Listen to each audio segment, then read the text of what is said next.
की हम लोगों की टॉपिक है 1833 का अधिनियम।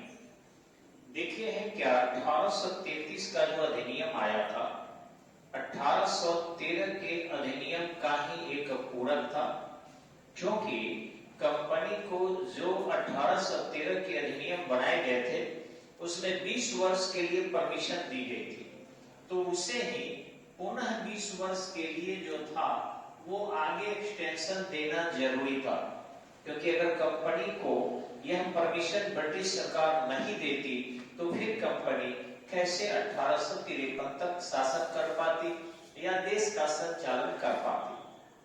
अब रहा कि ब्रिटिश ईस्ट इंडिया कंपनी में जो है धीरे धीरे सने सने वो प्रशासन को मजबूत करते हैं और भारत के हाथों में भी सौंपे तो वो धीरे धीरे सत्ता को सौंपते हैं। अब देखे होंगे कि इंडियन फर्स्ट काउंसिल एक्ट 1861 आया था, इंडियन सेकंड काउंसिल एक्ट 1892 आया था, फिर उसके बाद पार्लियामेंट सुधार 1909 आया, फिर 1919 के मॉन्टेगू चेम्सफोर्ड सुधार आया। उसके बाद देखे होंगे 1935 के अधिनियम में उन्होंने अंग्रेजी संविधान को लिपिबद्ध किया और फिर बाद में 1946 में एंट्रीम गवर्नमेंट का फॉर्मेशन किया और जब देख लिया कि भारतीय अपने शासन को चलाने में सक्षम है तो 14 अगस्त को काला अध्याय भारत के विभाजन और 15 अगस्त को भारतीय आजादी देकर भी भारत में वायसराय के रूप में पड़े रहे ताकि भारत में किसी तरीके की अनहानि न हो जाए। यानी ये नहीं था उनका कि इनके प्रकार न आए और लूट खसोट मचाकर इनके प्रकार चले गए, बल्कि उनका उद्देश्य था सिस्टमेटिक एडमिनिस्ट्रेशन के डेवलपमेंट के लिए काम करना। तो सरे सरे विकास कर रहे थे और फिर उस सिस्टमेटिक जो है आपके इस प्रशासन को हस्तगत करना था। तो देखिए हुआ क्या मेनली कि 1833 के जो अधिनियम आए थे इसमें बंगाल के गवर्नर जनरल को भारत का गवर्नर जनरल बना दिया गया। मतलब समझ गए होंगे कि बंगाल का जो गवर्नर जनरल था वह भारत का गवर्नर जनरल हो गया। क्यों हो गया? क्योंकि गवर्नर जनरल जो भारत का हुआ उसको क्या अधिकार मिला? तो पहले 3 गवर्नर इंडिया में थे अंग्रेजी, एक मुंबई का गवर्नर, दूसरा मद्रास का गवर्नर और तीसरा बंगाल का गवर्नर।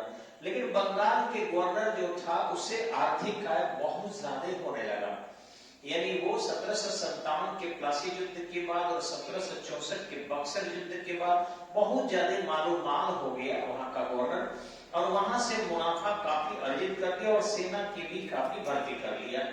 ऐसी स्थिति में 1773 में जब ये डिमांड किया था ब्रिटिश कुछ पैसे की, तो उसी समय में रेगुलेटिंग एक्ट आया और फिर बंगाल के गवर्नर को बंगाल का गवर्नर जनरल बना दिया गया, यानी मद्रास के गवर्नर और फिर मुंबई के गवर्नर, उन दोनों से थोड़ा सा सुपर बना दिया गया बंगाल के गवर्नर जनरल को।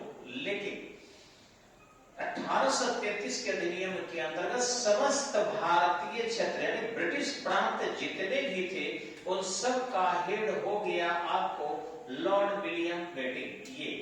ये पूरे भारत का पहला गवर्नर जनरल हो गया, यानी अब बंगाल नहीं पूरे भारत का हो गया। यानी वहां पर आप देखेंगे कि जो ये मुंबई था और साथ ही साथ आप देखेंगे कि जो ये मद्रास था, इन दोनों के गवर्नर की जो विधायी शक्ति थी, प्रशासनिक शक्ति थी, पूरी की पूरी तरह छिन्न हो गई, यानी समाप्त कर दी गई। ऑल इन ऑल पूरा का पूरा आपके भारत का गवर्नर जनरल हो गया। अब इसके बाद इसमें कुछ और भी प्रावधान किए गए, यानी इस चार्टर एक्ट के अंतर्गत अब उसे वाणिज्यिक निकाय को हटा दिया गया और पूरी की पूरी तरह से इंडिया कंपनी को शुद्ध प्रशासनिक निकाय, इस लाइन को समझे गया कि शुद्ध प्रशासनिक निकाय बना दिया गया। यानी आप अब नॉट ट्रेड के लिए अब नहीं जाने जाएंगे, ओनली एडमिनिस्ट्रेशन के लिए जाने जाएंगे। पूरी की पूरी तरह आपको भारत में अब प्रशासन को देखना है, व्यापार को नहीं देखना है। लेकिन इसमें भी चीन के साथ व्यापार और अफीम के व्यापार का अधिकार था, एक अधिकार नहीं रहा, अधिकार था। लेकिन भारत में अब व्यापारिक कार्य बंद कर देंगे और पूरी की पूरी तरह एडमिनिस्ट्रेटिव वर्क करेंगे। एक इसमें और प्रावधान आया था, ये देखिए ऑलरेडी है कि सिविल सेवकों का चयन, यानी जो आईसीएस का पहले मनोनयन पद्धति था 1786 कर्नवालिस ने इसे शुरू किया था, इंडियन सिविल सर्विसेज का, और अंग्रेज ही होंगे, उसको कर दिया गया कि नहीं, इसमें भारतीय भी आ सकते हैं। दूसरी चीज है प्रतियोगिता परीक्षा के आधार पर सिविल सेवकों की नियुक्ति होगी। भले ही इसको देर से लागू किया गया, 1861 के इंडियन फर्स्ट काउंसिल एक्ट के माध्यम से भारत में कंपटीशन सिस्टम को लागू किया गया।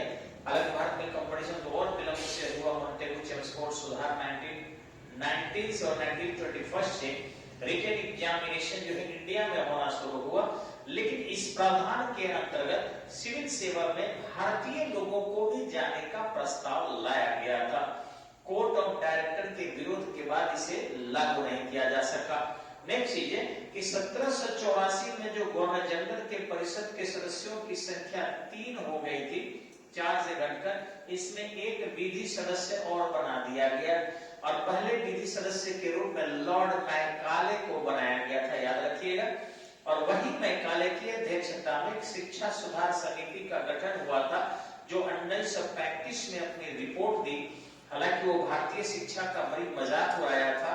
वो कहता था कि ब्रिटेन की एक अलमारी के एक दराज में जो ज्ञान है, समस्त भारत के ज्ञान उसके बराबरी नहीं कर सकता है, यानी भारत का वो शिकायत किया था। लेकिन जो भी हो, वो साइंटिफिक एजुकेशन एंड लैंग्वेज में यूरोपियन लैंग्वेज को महत्व दिया। बात सही था, उस समय भारत में विविधता बहुत थी, एकता नाम की चीज नहीं थी। भाषा के आधार पर इतने संघर्ष की संभावना थी कि 1813 के अधिनियम के अंतर्गत जो भारत में प्रतिवर्ष 1 लाख रुपया शिक्षा पर खर्च करने का प्रावधान किया गया था, भाषा के विवाद के कारण ही उसे परमिशन नहीं दिया गया था। 1833 के अधिनियम के अंतर्गत ये परमिशन दे दिया गया कि इंग्लिश मीडियम में इंटरनेशनल साइंटिफिक एजुकेशन, या ये कहें कि वेस्टर्न साइंटिफिक एजुकेशन को इंडिया में इंप्लीमेंट करना था। भारत के लिए उस समय दुखद था, लेकिन अभी लगता है कि नहीं, ये काफी फ्रूटफुल था, क्योंकि हमारे यहाँ अभी भी देखे होंगे बड़े पैमाने पर ओझा गुनी का प्रचलन है। लोग अलग अलग गलियों में जाता है, और जिनके शरीर अपने खुद चलने में असमर्थ है, वो लोग भी संत हो जाते हैं, महात्मा हो जाते हैं, और बड़े पैमाने पर अपने को सिद्ध पुरुष करते हैं। जो भी है, लेकिन यहाँ पर ठगाई ज्यादा है, लोगों के सेंटिमेंट का मार्केटिंग किया जाता है और लोगों को क्षति पहुंचाई जाती है। ऐसी स्थिति में यदि वेस्टर्न एजुकेशन साइंटिफिक एजुकेशन के रूप में, वर्ल्ड लेवल लैंग्वेज के रूप में भारत आता है, तो भारत के लिए ये फ्रूटफुल रहा और एक मजबूत भारत बन सका। उस समय भले ही इसकी हम शिकायत करते थे, क्योंकि हम अंग्रेजों को किसी ढंग से मौका तलाशते थे। नेक्स्ट था कि 1833 के अधिनियम में एक और प्रावधान किया गया, प्रत्येक जिला में जिला न्यायालय बनाए गए। साथ ही जो मोबाइल कोर्ट था, जो कर्नवालिस ने बनाया था 4, 3 बंगाल के लिए, बिहार के लिए, उसे बंद कर दिया गया। और साथ ही साथ भारत में ठगी प्रथा के अंत के लिए भी प्रयास किए गए, और प्रेस मीडिया की स्वतंत्रता के लिए भी कदम उठाया गया। सामाजिक सुधार में ऑलरेडी विलियम बेटिंग जो है काम कर चुका था, सती प्रथा को रोक के। हाँ, एक और चीज, धारा 87 के अंतर्गत, एक याद रखिएगा आप लोग, एग्जाम में आता है ऑलरेडी कि किस धारा के अंतर्गत सिविल सेवा जो है के पद के सृजन की प्रावधान था। अभी है आपको भारतीय संविधान के अनुच्छेद 315 के अंतर्गत, लेकिन उस समय में 315 के अंतर्गत नहीं, धारा 87 के अंतर्गत आईसीएस था, और हो गया है आईएएस आईपीएस अनुच्छेद 315 के अंतर्गत। तो इस तरीके से धारा 87 के अंतर्गत जो प्रावधान था, उसमें भारतीय लोगों को परमिशन नहीं दिया गया था, लेकिन अब उन्हें परमिशन दिया गया। जी, फिर अगला वीडियो हम लोग देखेंगे अगले रूप में, यानी कि 1753 के अधिनियम के अंतर्गत जो चर्चाएं हैं, उनकी चर्चा हम लोग करेंगे। तब तक हम लोग आते हैं अपने नेक्स्ट वीडियो की ओर। तब तक के लिए नमस्कार, धन्यवाद, जय हिंद।